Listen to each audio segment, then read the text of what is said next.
After refusing to help with my college, my parents now want me to fund my sister's over-the-top wedding, but this time, I'm not letting it slide.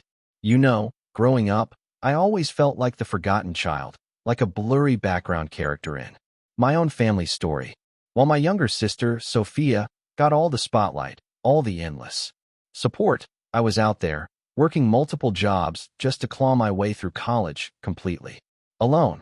But after years of building my life from nothing, my parents dropped a bombshell during dinner last month. They wanted me to loan them $25,000 for Sophia's extravagant wedding. The same parents who couldn't spare a dime for my education. That was the moment everything changed, the moment I finally decided enough was enough. I'm Mason, a 31-year-old software engineer, and this isn't just about money. It's about a lifetime of feeling invisible. Growing up in suburban Dayton, Ohio, there was always this unsettling feeling, this quiet awareness, that I didn't quite fit. My earliest memory of it, my 7th birthday. Mom and Dad gave me a practical set of school supplies. Just months earlier, Sophia had an elaborate princess party for her 5th, custom cake, bouncy castle, a mountain of gifts. I remember telling myself it was because I was older, more mature, that I didn't need all that kid stuff. Looking back, I was already making excuses for them. Our modest 2-story home on Maple Street became the stage for countless examples of their favoritism.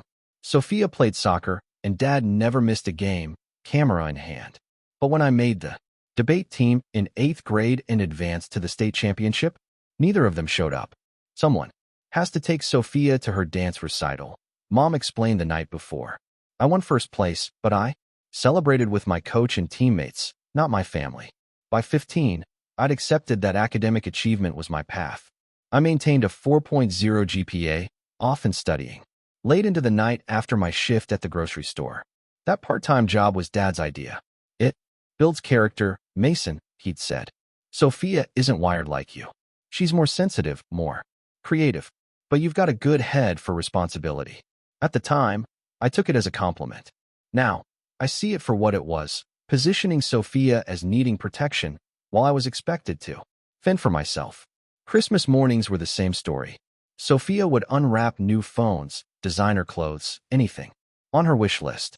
My gifts were practical: a new backpack, winter boots, once a set of SAT prep books. The message was clear, if unspoken.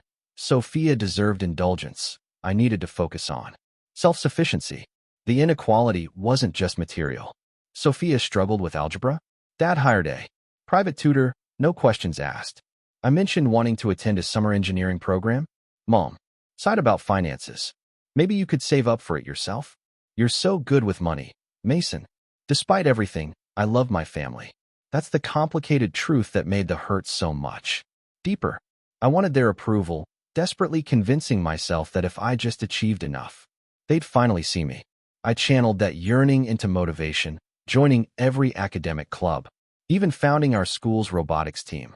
We won a regional championship my senior year.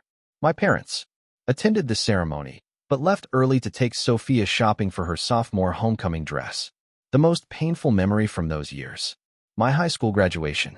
As valedictorian, I poured my heart into a speech about perseverance. I got a standing ovation. But when I returned to my seat, glowing, I overheard Dad telling a neighbor, "That's my son up there, but you should see my daughter's paintings. She's the real creative genius in the family." That night, our small celebration dinner focused entirely on Sophia's summer plans. I sat, picking at my food, my honor cords still on, invisible in plain sight. Still, I entered that summer with hope. College would be my fresh start, my chance to prove myself on my own terms. I'd been accepted into several excellent engineering programs with a partial scholarship. Surely now, with such tangible evidence of my potential, my parents would finally step up, right? I couldn't have been more wrong. College acceptance letters arrived that spring. Michigan Tech, my dream school, offered a partial scholarship covering about 40% of tuition. I couldn't wait to share the news. I chose a Sunday dinner in April to announce it, scholarship letter in hand. Mom made pot roast. The mood was light. Perfect timing, I thought. "I've made my decision," I said, trying to contain my excitement. "I'm accepting the offer from Michigan Tech." They have an amazing computer science program, and I got that scholarship I was hoping for. Dad nodded. That's a good school. When do they need the first tuition payment? Early August, I replied. The scholarship covers about 40%, and I've saved almost $5,000 from my job. I was hoping we could talk about how to handle the rest. The silence that followed still echoes in my memory. Mom and Dad exchanged a look I couldn't quite interpret. Mason, Dad finally said, setting down his fork. We've always been straight with you. You know, we're not in a position to contribute much to your college. The floor seemed to drop beneath me, but I got the scholarship. I've been saving. I just need some help with the difference. You're smart and capable, Mom added, her voice gentle but firm. You'll figure it out. There are loans, work-study programs. This is part of becoming independent. What about the college fund? I asked, my voice distant to my own ears. You started one when I was born. You mentioned it when I was younger. Another exchange of glances. We had to redirect some of those funds over the years, Dad explained vaguely. Family expenses. But don't worry, we'll make sure Sophia is covered when her time comes. She's not as independent as you are. The words hit like physical blows. Not as independent, code for, not as expendable. I see. I carefully folded the scholarship letter and placed it beside my plate. The rest of the meal passed in a blur. That summer became a crash course in financial reality. I researched student loans, filled out countless forms for grants, and increased my work hours. While friends enjoyed their last carefree months, I worked double shifts, coming home exhausted, only to spend hours on scholarship applications. Meanwhile, Sophia was at an expensive summer arts camp, fully funded by our parents. I arrived at Michigan Tech that fall with determination hardened by disappointment. My financial aid package was a patchwork of federal loans, my savings, and a small university grant. I'd need to work throughout the school year. My first apartment was a cramped two-bedroom shared with 3 other students. My bedroom was a converted dining nook with a curtain for privacy. I slept on an air mattress for the entire first semester. My schedule was brutal. Classes, then straight to my campus. Job at the library, then shifts at a local diner. Weekends meant ramen and peanut butter sandwiches. I missed clubs, campus events, most social connections, too busy working or too exhausted. When classmates planned weekend trips or ordered late-night pizza, I made excuses rather than admit I couldn't afford it. Winter break of freshman year brought another painful contrast. Sophia's room was upgraded with new furniture and a laptop. My old room remained unchanged, except some of my things had been moved to the attic. It was during my sophomore year that 2 pivotal relationships changed my trajectory. First, Professor Edwards, my advanced programming instructor. After I aced his midterm, he asked me to stay. After class, "You have a gift for this," he said, "but you look exhausted. Everything okay?"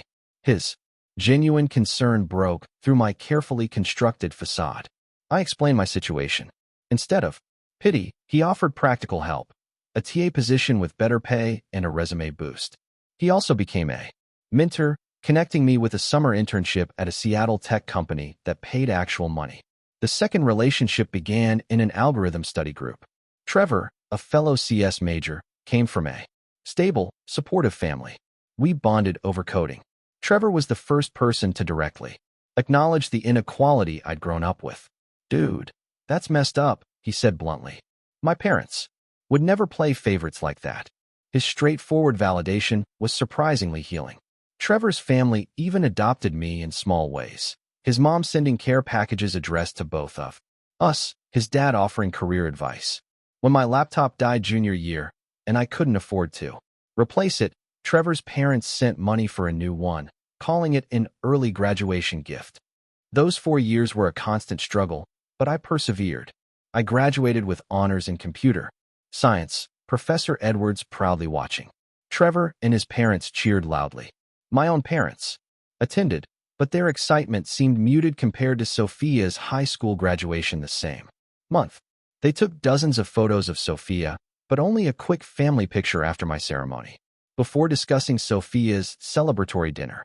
As I packed that summer, preparing to move to Seattle for my first job, I realized I was packing away my expectations of parental approval. I'd built my own success without their support. Now I would build my own life without their validation. I left Ohio with a CS degree, substantial student loan debt, and a determination to never look back.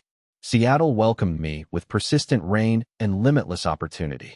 My entry-level software development position at Horizon Tech didn't pay spectacularly, but after years of poverty-level student living, my salary felt like sudden wealth. I found an affordable studio apartment in Fremont, tiny but mine alone. Those early professional years taught me to make myself valuable. 18 months in, I completed a critical database migration project 2 weeks ahead of schedule. My manager noticed. "You've got serious potential, Mason," she said. "Keep this up and you won't be junior level for long." The validation from a respected professional meant more than any approval I'd sought from my parents. I maintained minimal contact with my family. Obligatory calls on holidays, mostly listening to updates about Sophia's college experience. She'd started at an expensive private art school, fully funded, as promised, then switched majors 3 times. "She's finding herself," Mom explained. I bit back the obvious comparison and changed the subject. As my career advanced, I met Haley, brilliant, confident, and disarmingly direct. She worked as a UX designer at a competing tech firm. Our first date lasted 5 hours. With Haley, conversation was effortless. As our relationship deepened, I witnessed family dynamics I'd never experienced. Haley's parents treated their 3 children with consistent love and support, celebrating each person's unique strengths without comparison. Their casual, genuine affection was almost disorienting. "Your parents are amazing," I told Haley. "They're not perfect, but they try to be fair," she replied. After I'd shared more about my upbringing, she said, "What happened to you wasn't fair, Mason. It wasn't about you not deserving support. It was about them failing as parents." Her perspective helped me see my childhood through a different lens. Maybe I wasn't lacking. Maybe they were. 3 years into my Seattle life, I received a significant promotion to senior software engineer. The salary increase finally allowed me to accelerate my student loan payments. I celebrated by opening my first investment account. The following year, I put a down payment on a modest 1-bedroom condo in Ballard. After a lifetime of temporary spaces, I finally had a home that was truly mine. I spent weekends painting walls, assembling furniture, slowly transforming the space into a reflection of myself. Meanwhile, updates from Ohio continued in their predictable pattern. Sophia finally graduated after 5.5 years, with no immediate job prospects. My parents bought her a new car and subsidized her apartment while she found her creative path. During one of my rare visits home, I noticed framed photos of Sophia throughout the house, every life stage. My presence was limited to a single family portrait and one graduation photo tucked on a side table. I mentioned this observation to Trevor. "You've built a great life despite them, not because of them." He reminded me, their approval isn't the measure of your worth. He was right. I'd created a chosen family in Seattle, close friends, professional mentors, and Haley, whose love was consistent and unconditional. We'd been together for nearly 2 years, discussing moving in together. My career continued its upward trajectory. I led development for a major product feature that increased user engagement by 38%. Life had developed a comfortable rhythm. Then came the phone call that disrupted everything. "Mason, sweetheart, how are you?" My mother's voice carried that particular tone I recognized from childhood, the one that preceded a request. "Your father and I are planning a trip to Seattle next month. We'd love to see you in your apartment. Maybe meet this girlfriend we've been hearing about." My parents had never visited me in 6 years. Something was definitely up. "That should work," I replied cautiously. "Let me know your dates." "Wonderful. Oh, and we have such exciting news. Sophia's engaged. Brandon proposed last weekend. They're planning the wedding for next summer. It's going to be quite the celebration." I hung up with a vague sense of unease. My parents never made special trips without an agenda. Whatever was coming, I sensed it would test the boundaries and self-worth I'd worked so hard to build. The restaurant I selected for dinner with my parents was a mid-range seafood place with a view of Puget Sound. Haley had offered to join, but I decided to face this initial reunion alone. Mom spotted me first, waving enthusiastically. She looked older than I remembered. Dad followed, his shoulders slightly stooped, his smile stiff. Mason. Mom pulled me into a hug, her familiar perfume, triggering childhood memories. Look at you, so handsome and professional. Dad offered a firm handshake. Son, place looks expensive. Doing well for yourself, I see. The comment carried his typical undercurrent, part approval, part suggestion that I might be getting above myself. I let it slide. It's good to see you both. How was your flight? The initial conversation flowed through safe topics. Then, predictably, the focus shifted. Sophia is just over the moon about the engagement. Mom gushed, pulling out her phone. Brandon comes from such a good family. I nodded, examining the picture of my sister and her fiancé, her left hand prominently displaying a sizable diamond. They look happy. They're perfect together, Dad agreed. Brandon's a bit traditional. Wanted to ask for my blessing. Good head on his shoulders. Our appetizers arrived, temporarily, pausing the conversation. I noticed my parents exchanging glances, the same silent communication I remembered from childhood discussions about finances. My unease deepened. So, Mom continued after the server departed. The wedding plans are coming together beautifully. Sophia's found this gorgeous venue, Rosewood Manor. It's usually booked years in advance. They had a cancellation for next June. Sounds nice, I offered, waiting for the other shoe to drop. It's exceptional, she emphasized. Perfect garden for the ceremony, ballroom for 200 guests, in-house.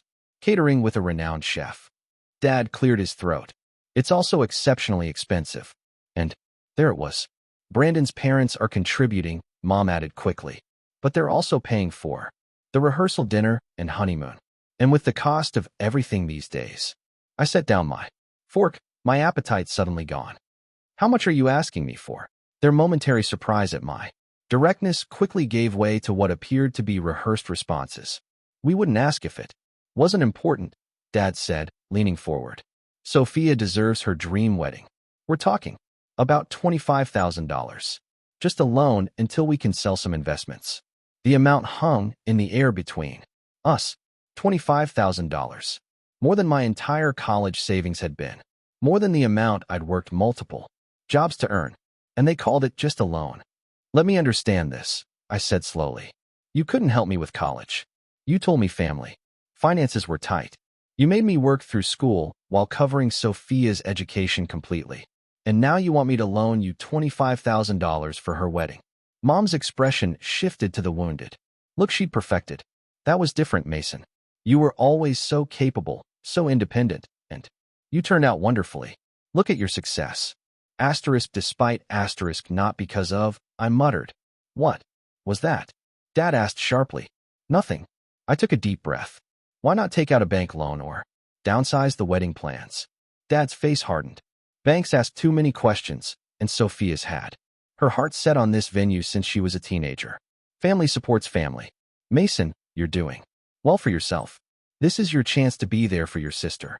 The manipulation was so transparent, it was almost impressive. Frame my reluctance as failing my sister rather than questioning their favoritism. Position their request as an opportunity for me to demonstrate family loyalty. I need to think about it, I finally said, unable to formulate a more definitive response through the emotions churning inside me. Of course, Mom replied, patting my hand. But the venue needs the deposit soon to hold the date. Maybe you could let us know by next week. The remainder of dinner passed in strained conversation. They declined my half-hearted offer to show them my condo, citing early travel plans. We parted with awkward hugs and their promise to call soon. For my decision, I drove home in a daze, my mind replaying not just the dinner, but a lifetime of similar moments. Haley was waiting at my condo. One look at my face told her everything. That bad? She asked. I collapsed beside her, emotionally exhausted. They want $25,000 for Sophia's wedding. Just a loan. Haley's expression shifted from concern to outrage. The same parents who made you work through college while paying for hers. Are they serious? Completely. They acted like it was the most natural request in the world, like I owe this to them.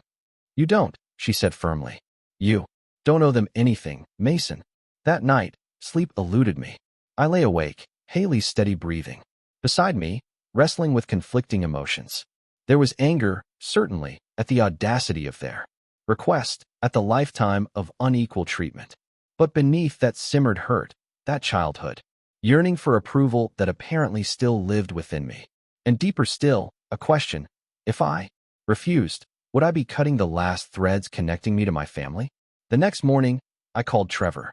He knew my family history better than anyone except Haley. They want how much? He exclaimed. $25,000 for a wedding? That's insane, especially given, well, everything. I know, I sighed. Part of me wants to say yes just to avoid the conflict. To be the bigger person. Being the bigger person doesn't mean being a doormat, Trevor replied bluntly. They've been taking advantage of your reasonableness your entire life. Maybe it's time they faced reality. What if it ends things between us for good? What exactly would you be losing, Mason?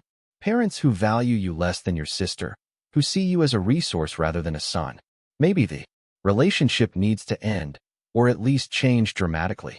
His words resonated painfully with realizations I'd been avoiding. My relationship with my parents had always been transactional rather than nurturing. I had given effort, achievement, self-reliance, emotional accommodation, while they had primarily taken. As the week progressed, my parents called daily, each conversation increasingly pressured. The venue won't hold the date much longer, Mom insisted. Sophia's been crying about potentially losing her dream location. The emotional manipulation was familiar, but now transparent. With each call, my resolve strengthened. This request represented the entirety of our relationship. They expected me to give while they prioritized Sophia's wants. The pattern wouldn't change unless I changed it. But before I could deliver my decision, I needed to confirm something that had been nagging at me since our dinner. A suspicion about the past that would influence my future actions. The flight to Ohio felt like traveling backward in time. I needed to confront my parents. More importantly, I needed answers about the past. I rented a car at the airport, opting for a basic economy model. Old habits die hard. The spring afternoon was unseasonably warm as I navigated familiar streets toward my childhood neighborhood. Instead of heading directly home, I made a detour. The modest rancher with the meticulously maintained garden belonged to Mr. Jenkins, our former next-door neighbor. A retired high school principal, he had always been kind to me. If anyone would give me honest answers, it would be him. His eyebrows rose in surprise when he opened the door. Mason, good Lord, look at you, all grown up. What brings you back to town? Family matters. I replied vaguely. Thought I'd stop by and say hello. His living room remained unchanged from my childhood. We settled in with iced tea, catching up. When the conversation naturally ebbed, I carefully steered it toward my real purpose.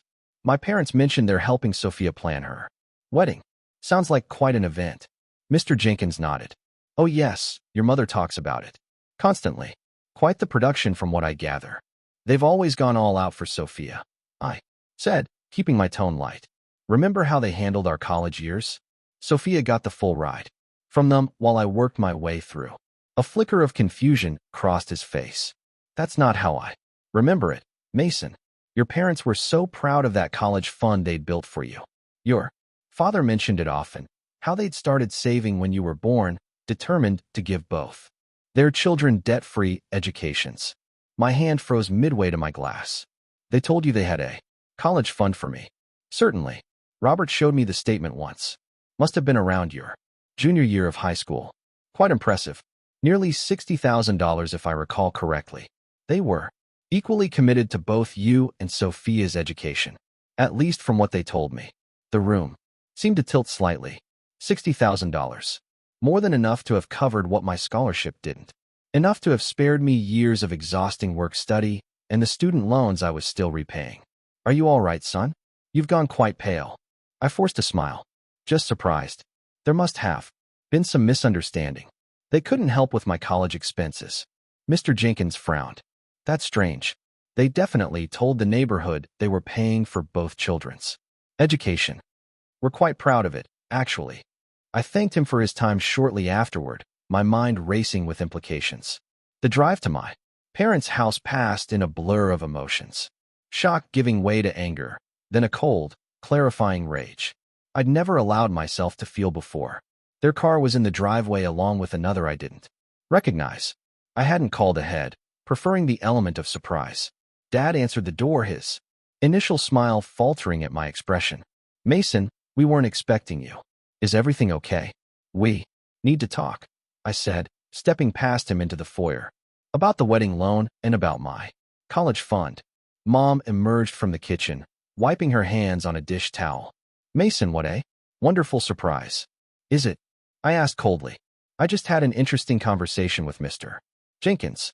He seems to think you had a $60,000 college fund for me. Funny, since you told me family finances were too tight to help with my education." The color drained from both their faces.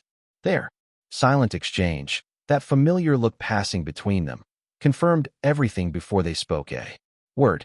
"Mason, it's complicated," Mom began. "Then uncomplicated," I demanded.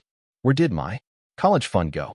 Dad straightened, adopting the authoritative posture that had intimidated me as a child. It had no effect now. "We made decisions as parents that we felt were best for the family. We don't owe you an explanation. You do if you want $25,000 from me." A new voice entered the conversation.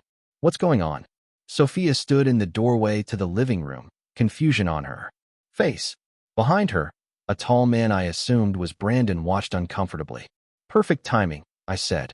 "I was just asking Mom and Dad what happened to my college fund. The $60,000 they apparently saved for my education, but never gave me." Sophia looked between our parents, clearly surprised. "What is he talking about?" The ensuing silence confirmed what I already knew. Sophia had been kept in the dark as well, a beneficiary of their favoritism, but not necessarily a conspirator. "Your brother is exaggerating," Dad finally said. "There was some money set aside, but circumstances changed." "What circumstances?" I pressed. "And where did the money go?" More uncomfortable silence. "The kitchen renovation," Mom eventually admitted quietly. "And Sophia's car, some other expenses." "My car?" Sophia looked stunned. "The one you bought me for graduation. That was Mason's college money. You needed reliable transportation," Dad defended. "Mason was doing fine on his own. He had scholarships, loans. He didn't need it like you did." The absurdity of his statement might have been laughable if it weren't so infuriating. I worked 30 hours a week while carrying a full course load. I lived on ramen and shared a converted dining room with a curtain for privacy. I graduated with $20,000 in debt that I'm still paying off. How exactly was that doing fine? "You've always been stronger, more resilient," Mom insisted. "Look how well you turned out. A successful career, a nice condo. Everything worked out for the best. Despite you, not because of you," I said finally, voicing what I'd only muttered at dinner. "I succeeded despite your lack of support, not because of it." Sophia stepped forward, her expression troubled. "I had no idea, Mason. I swear." "But," her voice shifted, an edge of entitlement creeping in. "That was years ago. What does this have to do with my wedding?" "They want me to loan them $25,000 for your dream venue," I explained, watching her reaction carefully. "Well, it is an amazing location," she replied, missing the point entirely. "And after all they've done for me, I can't let them down. Surely you can help. You're doing so well financially." Her response crystallized everything. The family dynamic perfectly captured in a single moment. My sister had been raised to expect support and accommodation, while I'd been raised to provide it without question. "This is unbelievable," I said, looking between them. "You stole my college fund, watched me struggle for years, and now want me to finance Sophia's extravagant wedding. Do you hear yourselves?" "Don't be so dramatic," Dad snapped. "Nobody stole anything. That money was always ours, to allocate as we saw fit. And you saw fit to give everything to Sophia and nothing to me, as always." "That's not fair," Sophia interjected, tears forming. "You're trying to ruin my wedding. Because you're jealous of me. You always have been." The accusation was so backward it momentarily stunned me into silence. Brandon, who had been quietly observing, finally spoke. "Sophia, honey, I think your brother might have a valid point here. It doesn't sound like he was treated very fairly." She whirled on him. "Whose side are you on?" There shouldn't be sides in a family, he replied. Quietly, I'd never met Brandon before, but in that moment, I felt a flash of respect for him. He'd seen our family's dysfunction in record time and had the courage to name it. He's right, I said. There shouldn't be sides. Parents should love and support their children equally. But that's never been the case in this family, has it? My parents' silence was answer enough. I'm not giving you money for the wedding, I stated firmly. Not a loan, not a gift, nothing. Figure it out yourselves. Just like I had to figure out college myself. You're being spiteful, Mom accused, tears welling. This is Sophia's special day. And college was my future, I countered. But that didn't matter to you then, so the wedding doesn't matter to me now. I turned to leave, a lifetime of suppressed emotions threatening to overwhelm me.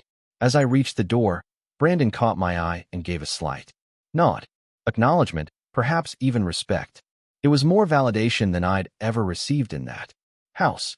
In the rental car, hands shaking on the steering wheel, I felt simultaneously devastated and liberated. The family story I'd told myself, that my parents had done their best with limited resources, had been a comforting fiction. The truth was uglier, but clearer. They had chosen Sophia's comfort over my basic needs, repeatedly and deliberately. The betrayal cut deep, but the clarity was worth the pain. I started the engine, pulling away from the house where I'd never truly belonged, toward a future where I would no longer seek approval from those unwilling to give it. The Seattle skyline welcomed me home the following evening, its familiar profile against the sunset, offering a sense of belonging I'd never felt in Ohio. Haley was waiting at the airport, her embrace, providing the unconditional acceptance my family never had. You look different, she observed as we walked to her car, more resolved. I am, I confirmed, recounting the confrontation and revelations. It was worse than I imagined, Haley. They didn't just prioritize Sophia. They actively took resources meant for me and gave them to her. She listened without interruption, her hand occasionally squeezing mine at particularly painful points in the story. When I finished, her response was characteristically direct. What now? What do you need? The question was so fundamentally different from my family's approach, centered on my needs rather than their expectations, that it momentarily caught me off guard. I need to establish clear boundaries, I finally said, and I think I need professional help processing everything. 2 days later, I sat in Dr. Larson's office, a calm space with muted colors. Finding a therapist had been Haley's suggestion. Family patterns are powerful, Dr. Larson observed after I'd summarized my history. What you're describing, the consistent favoritism, the gaslighting about financial support, the emotional manipulation, falls under the umbrella of childhood emotional neglect. It can have lasting effects on how you view yourself and your relationships. Over the following weeks, our sessions helped me understand how my upbringing had shaped me, my drive for achievement as a substitute for parental approval, my discomfort with receiving help, my tendency to downplay my needs. We also discussed strategies for establishing healthy boundaries. Boundaries aren't about punishing others, Dr. Larson explained. They're about protecting yourself. You get to decide what relationship you want with your parents and sister, if any. Meanwhile, my parents' messages continued, alternating between guilt trips, Sophia cries herself to sleep over losing her venue, angry accusations, after everything we've done for you, and attempts at negotiation. What if we only asked for $15,000 instead? I let most go unanswered. Buying time. Haley and I spent a Saturday morning drafting an email together, something I could refer back to if my resolve wavered. After multiple revisions and a final review with Dr. Larson, I sent it. Mom, Dad, and Sophia, I've taken time to reflect on our recent conversations and the broader patterns in our family. This email will outline my position clearly to avoid any misunderstandings. First, I will not be contributing financially to Sophia's wedding. This decision is final and not open to negotiation. My refusal isn't about punishing anyone. It's about acknowledging the reality of our family dynamic and declining to perpetuate it further. The revelation about my college fund being redirected to home renovations and Sophia's car confirmed what I've felt my entire life, that My needs and future were consistently deemed less important than Sophia's wants and comforts. This pattern has caused deep hurt that I'm only now beginning to fully process. Moving forward, I need to establish clear boundaries. 1. I will not discuss financial support for any family member. My resources are mine to allocate according to my priorities and values. 2. I will not participate in conversations where my experiences are minimized or dismissed. Phrases like, "You turned out fine anyway," or "You've always been stronger," are not acceptable responses to legitimate grievances. 3. I will only engage in family communication that is respectful and acknowledges past inequities rather than denying them. Despite everything, I do love you all. I'm open to building a healthier relationship, but only if it's based on honesty and mutual respect. This would require acknowledgement of the favoritism that defined my childhood and a genuine commitment to change moving forward. If you're unwilling or unable to respect these boundaries, I'll need to limit our contact for my own well-being. This isn't an ultimatum, but a necessity for my emotional health. I hope we can eventually find a way forward that respects everyone's dignity and worth. Mason. The response was swift and predictable. My phone exploded with notifications within hours. Voicemails from my mother crying about family loyalty, texts from my father demanding I stop this nonsense and be reasonable, and a lengthy email from Sophia accusing me of deliberately ruining her happiness out of jealousy. I read everything, but responded to nothing, following Dr. Larson's advice to give them time to process their initial reactions. They're experiencing the discomfort of having their narrative challenged, she explained. That's not your responsibility to manage. The family pressure campaign escalated. Distant relatives I barely knew began calling, obviously enlisted by my parents, to talk sense into me. An aunt I hadn't spoken to in years texted that I was breaking your mother's heart over money, while a cousin suggested I was making a big deal out of nothing. Parents always have favorites. I blocked the most aggressive contacts and crafted a simple, consistent response to others. This is a private matter between me and my immediate family. I appreciate your concern, but I've made my decision. Through it all, my support system proved invaluable. Trevor called regularly, offering both distraction and validation. Haley's unwavering presence reminded me daily that healthy, equal relationships were possible. My therapist helped me navigate the waves of guilt and doubt that occasionally threatened my resolve. 2 weeks after my email, an unexpected message appeared in my inbox from Brandon, Sophia's fiancé. Mason, you don't know me and I understand if you delete this without reading. I wanted to reach out privately to say I respect how you've handled this situation. The dynamics I witnessed in your family home were troubling, to say the least. Sophia and I have had some difficult conversations since your visit. She's struggling to reconcile the family narrative she's always believed with the evidence you presented. It's not easy for her to consider that her parents' favoritism might have caused you real harm.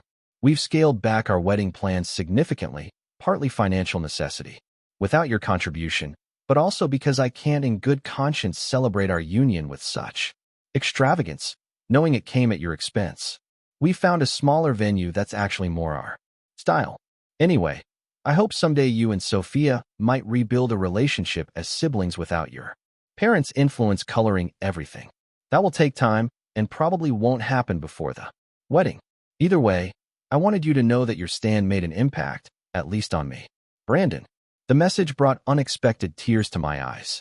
Not just acknowledgement of my experience, but evidence that my boundaries were creating ripples of change. A few days later, another surprise arrived. A handwritten note from Mr. Jenkins. Mason, I've been reflecting on our conversation and subsequent events. Your mother called me quite distressed. I want you to know I've always admired your determination and character. The way you've handled this difficult situation only confirms what I've always believed about you. Sometimes the strongest thing we can do is refuse to participate in stories others have written for us. You're writing your own story now, and from what I can see, it's a good one. Take care of yourself, Arthur Jenkins. As weeks passed, the intensity of family communication gradually subsided. My parents eventually sent a stiff email stating they were disappointed in my choice but would respect my decision as close to acceptance as I was likely to get. Sophia remained silent. Meanwhile, life in Seattle continued. I threw myself into a challenging work project, earned another promotion, and began seriously discussing engagement with Haley. We'd been together nearly 3 years now, building a relationship based on mutual respect and support. Everything my family relationships had lacked.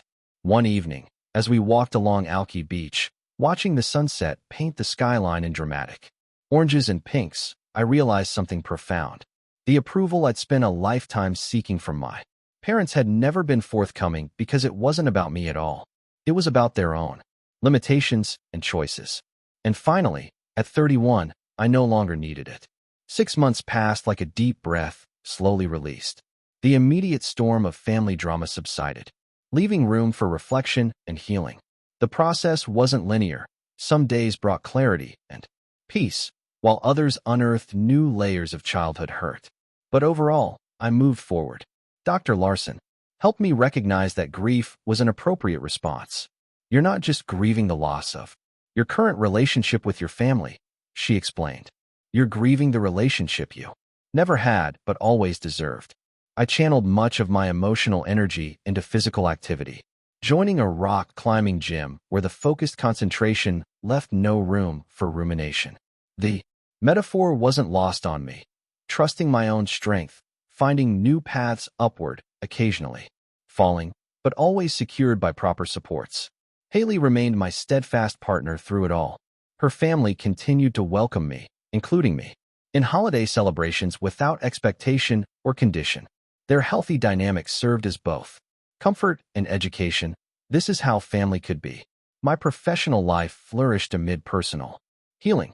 My contributions earned recognition throughout the company, culminating in a director-level promotion. The validation of my capabilities by objective measures reinforced what therapy was, teaching me my worth existed independently of my parents' assessment. Trevor visited Seattle that spring, bringing his new fiancée to meet me and Haley. During a hike through Discovery Park, he asked about my family situation. Limited contact, I explained. They send occasional emails, surface-level updates, nothing deep. I respond similarly. It's civil but distant. And you're okay with that? He asked. I considered the question seriously. I'm at peace with it. I can't change them, but I can decide what kind of relationship works for me. This is it, at least for now. For months after my boundary-setting email, an unexpected message arrived from Sophia. Unlike our parents' communications, which remained perfunctory and devoid of introspection, hers suggested the beginning of awareness. Mason, I got married last weekend. It was a small ceremony at Brandon's parents' lake house. Nothing like the extravaganza I once imagined, but perfect in its own way. I found myself wishing you were there, which surprised me given everything that's happened. Brandon has helped me see some hard truths about our family. I've spent my life accepting mom and dad's narrative without question, that I needed more support, that you were naturally more independent, that everything was fair in its own way. It's uncomfortable realizing how much I benefited from their favoritism while you struggled. I'm not writing to apologize for them. They're responsible for their own actions and choices. But I am sorry for my role in perpetuating the dynamic, for accepting advantages at your expense without questioning, for the times I must have hurt you without even realizing it. I don't expect this to magically fix things between us. I just wanted you to know I'm beginning to understand. And if you're ever open to rebuilding our relationship as adults without our parents' influence coloring everything, I'd like to try. Take care, Sophia. I read the message several times, experiencing a complex mix of emotions, validation, cautious hope, lingering hurt. After careful consideration and discussion with Dr. Larson, I crafted a measured response. Sophia, thank you for your message and congratulations on your marriage. The lake house ceremony sounds lovely and meaningful. I appreciate your reflections on our family dynamics. Recognition is an important first step toward change. While I can't erase the past hurt, I'm open to the possibility of a different relationship moving forward with some essential conditions. Respect for my established boundaries regarding our parents, acknowledgement of past inequities without minimization, space for my feelings without defensiveness, and understanding that trust will need to be rebuilt gradually. If these terms seem workable to you, perhaps we could start with occasional email exchanges to see where things lead. Wishing you and Brandon happiness in your new chapter. Mason. Her positive response opened a tentative channel of communication between us. Nothing close to the instant reconciliation portrayed in movies, but a fragile beginning built on more honest ground than we'd ever occupied before. Meanwhile, I reached a personal milestone I'd once thought impossible. After years of disciplined financial management, I made the final payment on my student loans. 14 years after starting college, but finally free of educational debt. The symbolic weight of this achievement felt significant, closing a chapter defined by my parents' failures and opening one characterized by my own success. With this financial burden lifted, I made another pivotal decision. On a weekend trip to the San Juan Islands, with sunset painting the horizon in dramatic purples and golds, I asked Haley to marry me. Her joyful acceptance marked the beginning of a family we would build together, one founded on equality, mutual support, and genuine love. My parents' response to our engagement announcement was characteristically reserved. A brief, congratulatory email, no mention of attending the wedding. I hadn't expected more, and found I needed less of their approval than I might have once imagined. Their validation had become irrelevant to my happiness. Life continued to unfold in meaningful ways. Haley and I purchased a larger condo with space for her home office and my growing collection of musical instruments, a hobby I'd recently rediscovered.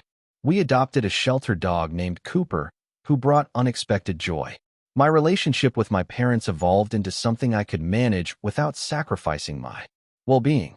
I accepted that they might never fully acknowledge the inequity of their parenting or offer the apology I once craved. Their occasional messages remained superficial, and I responded in kind. It wasn't the relationship I would have chosen, but it was one I could sustain without reopening old wounds. More surprising was the gradual development of my separate relationship with Sophia. Our email exchanges grew more frequent and substantive, eventually progressing to occasional video calls where we cautiously explored shared childhood memories from our different perspectives. She seemed genuinely committed to understanding my experience, even when that understanding reflected poorly on choices she'd benefited from. Brandon sometimes joined these calls, his outsider perspective often helping bridge communication gaps. Through therapy, supportive relationships, and deliberate reflection, I've extracted meaningful lessons from my family experience. Self-worth isn't determined by parental validation. My value exists independently of my parents' ability to recognize it. Financial independence provides more than material security. It offers protection from manipulation and control. Chosen family can provide the acceptance and support biology sometimes fails to deliver. Breaking generational patterns requires courage and conscious choice. I'm committed to creating different dynamics in my own future family. Boundaries aren't selfish, they're necessary for healthy relationships. Saying no to exploitation isn't rejecting love, it's requiring respect. Forgiveness doesn't require forgetting or continued vulnerability. I can release anger without exposing myself to further harm. The most profound healing comes not from changing others, but from changing how I respond to them. Looking back at my journey from that overlooked child desperate for approval to the confident adult capable of setting boundaries, I recognize that my parents' greatest gift may have been unintentional.